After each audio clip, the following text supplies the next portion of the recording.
Our programs offer many languages. Please visit suprememastertv.com/schedule. Nos programmes offrent plusieurs langues. Veuillez visiter suprememastertv.com/schedule. Nuestros programas ofrecen varios idiomas. Visite suprememastertv.com/schedule.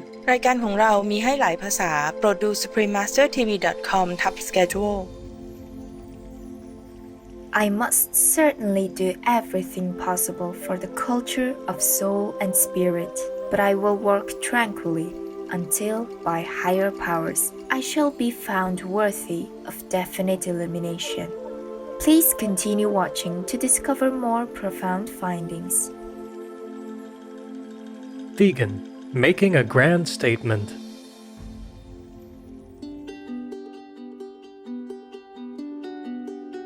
Bonjour, adorable téléspectateurs, means hello, adorable viewers in French. I'm Marie. The contented people of Alsace wish you excellent spiritual attainment and days full of bliss.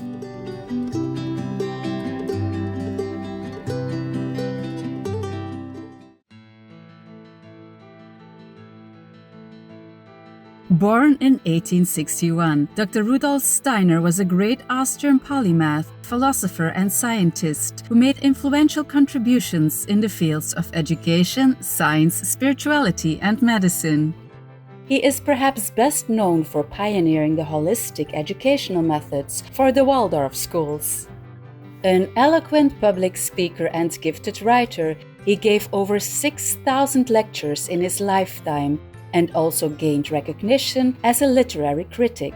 His writings cover a wide range of subjects, and he published more than 25 books, including Mysticism at the Dawn of the Modern Age, The Way of Initiation, and Intuitive Thinking as a Spiritual Path, The Philosophy of Freedom.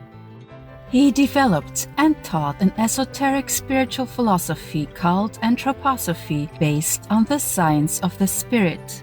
Let us now share with you extract from the chapter The Higher Education of the Soul from his book The Way of Initiation, also known as How to Attain Knowledge of the Higher Worlds. The Higher Education of the Soul. One must not expect immeasurable glimpses of the higher worlds to open out before one from day to day, for assuredly, as a rule, this does not occur. Contentment with the smallest progress, repose, and tranquility must more and more possess the soul. It is conceivable, of course, that the learner may impatiently expect results, but he will attain nothing so long as he fails to master this impatience. Nor is it of any use to struggle against this impatience in the ordinary way, for then it will only become stronger than ever. It is thus that men deceive themselves, for in such a case it embeds itself all the more firmly in the depths of the soul.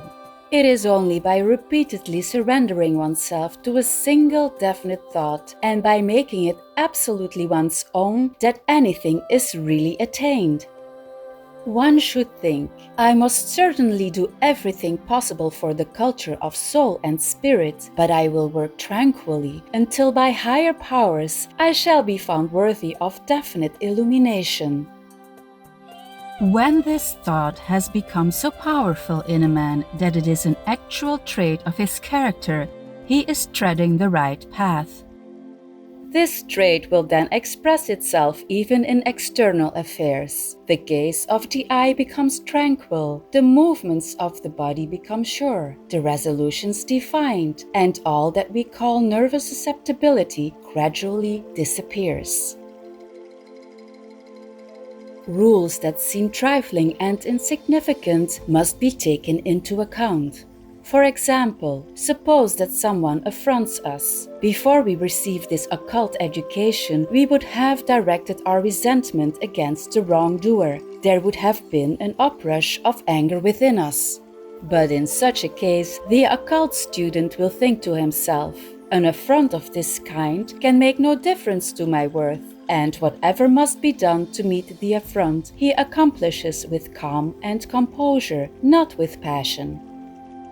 To him it is not a matter of how an affront is to be borne, but without hesitation he is led to ignore or punish the affront to his own person in exactly the same way as if it had been offered to another, in which case one has the right to resent or disregard it. It must always be remembered, however, that the occult training is perfected not by coarse external processes, but by subtle, silent alterations in the life of thought and emotion. Patience has an attractive while impatience has a repellent effect on the treasures of the higher knowledge. In the higher regions of being, nothing can be attained by haste and restlessness. Desire and longing for immediate results must be silenced, for these are qualities of the soul before which all higher knowledge recedes. However precious this knowledge may be accounted, one must not desire to anticipate the time of its coming, and furthermore, he who wishes to have it for his own sake alone will never attain it. It is absolutely demanded that one should be true to himself in his innermost soul.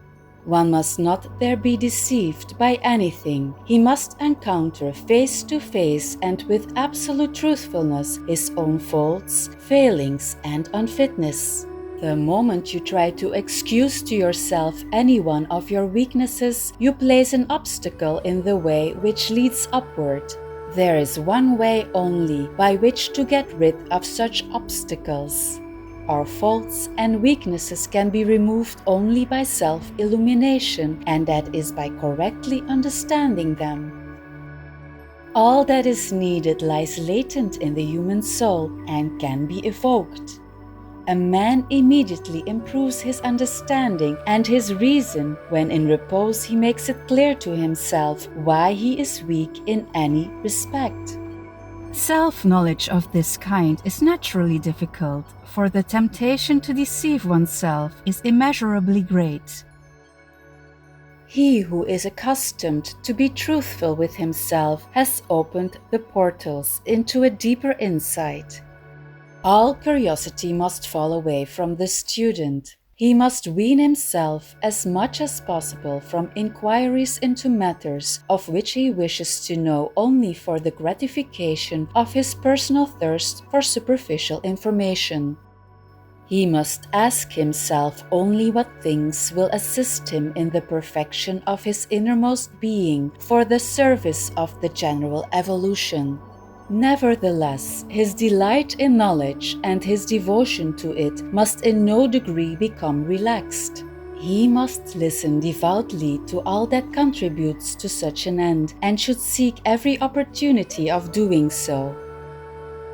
For this interior culture, it is especially necessary that the desire life should be carefully educated.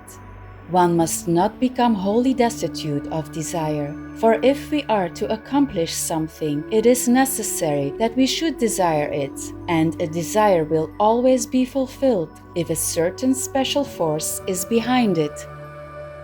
This particular force results from a right knowledge. Do not desire at all until you know the true conditions of any sphere. That is one of the golden rules for the occult student. The wise man first ascertains the laws of the world, and then his desires become powers which realize themselves. Let us consider an example in which the effect is evident. There are certainly many who would like to learn from their own intuition something about their life before birth. Such a desire is altogether aimless and leads to no result so long as the person in question has not acquired a knowledge of the laws that govern the nature of the eternal and a knowledge of them in their subtlest and most intimate character. But if he has actually acquired this knowledge and then wishes to pass onward, he is able to do so by his elevated and purified desire. Moreover, it is of no use to say to oneself, "Yes, I will forthwith examine my previous life and study with that aim in view." One must rather be ready to abandon such desire, to eliminate it altogether, and first of all learn without consideration of this aim. One should cultivate devotion to knowledge without regard to desires. It is only then that one enters into possession of the desire which we are considering in a way that leads to its own fulfillment. From one's anger or vexation arises an adverse condition in the spiritual world, so that those forces which would open the eyes of the soul are turned away. For example, if someone should annoy me, he sends forth a current into the world of the soul. So long as I allow myself to be annoyed, I cannot see this current. My own annoyance clouds it. But from this it must not be supposed that when I no longer feel annoyed, I will see the astral vision. To see an astral vision, it is indispensable that the eye of the soul should already be developed, but the capacity for sight of this kind is latent in everyone. And again, it is true that during the development, so long as one can be annoyed, the sight remains inactive. Nor does it present itself immediately when one has overcome to a small extent this feeling of annoyance. One must continually persevere in the struggle with such a feeling and patiently make progress. Then, someday, he will find that this eye of the soul has become fully developed. Of course, annoyance is not the only quality with which we have to struggle before attaining this end. If one person eats one vegan meal, it's one less animal that's being killed. Chef AJ, vegan.